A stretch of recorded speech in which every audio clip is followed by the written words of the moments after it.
Hello everybody, my name is Luka and today I'm here with my friend Petar and we are students of Gymnasium Slobodan Škerović. We will present you our math project under the name of Parabolas in Real Life. Petar will now introduce you into the project. Hello everybody, as Lucas said, my name is Petar and I will introduce you into the project. Our goal for the project was to either find or take a picture whether if it is an object, a place, but which represents a parabola. Therefore, we have chosen a picture for roller coaster. I will now insert the picture into the program Desmos, which will help us describe the properties of the parabola which the roller coaster models. Now, as I inserted the picture, I will carefully place it into the first quadrant of the graph. By moving the sliders of A, H and K, or by manually editing them as I will right now, I will choose the numbers so that they line up with the parabola in the picture. It does not need to be perfect. So, as you can see, after I inserted the numbers of the coefficients A, H and K, this is the parabola that we got, and now we will describe the properties of it.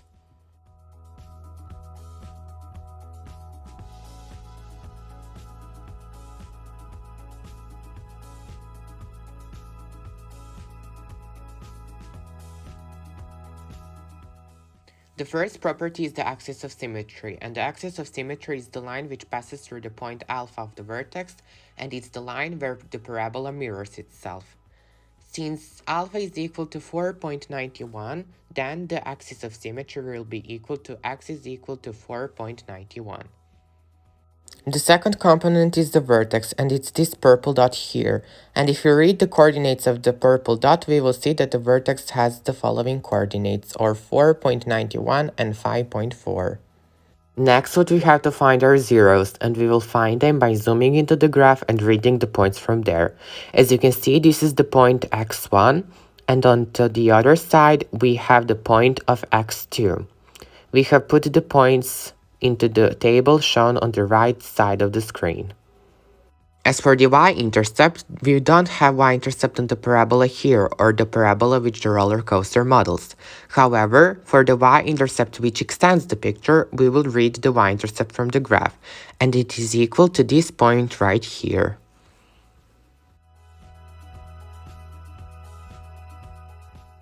We will not disclose point and reflection point because we did not study that topic. As for the domain present in the table represents the domain of the picture's parabola. However, the domain of the parabola which extends the picture is equal to the set of real numbers. The same thing applies to range. Range for the picture's parabola will be from 0 to 5.4, including those points. But range of the parabola extending it will be the set of real numbers from -infinity up to point 5.4.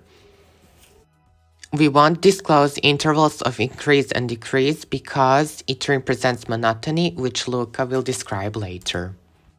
As for minima and maxima, we have only one point, and it's the point of maximum, which has the same coordinates as the vertex. Now, what we have to find is the vertex form. Using the formula for the vertex form and implementing the values of A, H, and K, which we have already calculated using Desmos, and implementing them into the formula, we will get the vertex form, which is equal to this shown right here. Luka will now continue with the project. Now we have to find factorized form. Since we have already deduced the zeros as well for the coefficient A, we will just implement that and get the factorized form, which is equal to this right here. As we have gotten factorized form by expanding the brackets and nicely rewriting the equation, we will get the standard form, which is equal to this right here. Lastly, since we do not have sign of the graph in the table on the previous page, we will calculate it now. The function or the parabola in the picture is positive for every x because it is completely above the x-axis. As for the function extending the picture, it will be positive when it is above the x-axis and negative when it's below it. The intervals for when the function is positive or when it's negative are present on the right side of the screen. Now, to wrap up, we have shown summary of the properties here, but for the graph extending the picture. So, the domain is equal to set of real numbers, range to this interval here, zeros to these pins here, and y-intercept 2. Monotony is decreasing for x values from 4.91 to plus infinity, so we need to correct this mistake here. Same for the increasing interval.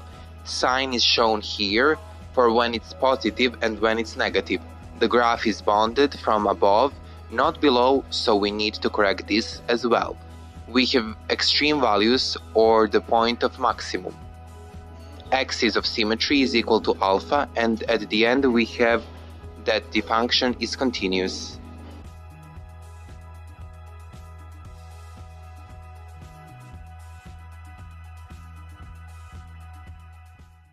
That's it what we have prepared for today's project. Thank you and goodbye. Thank you for your attention and goodbye.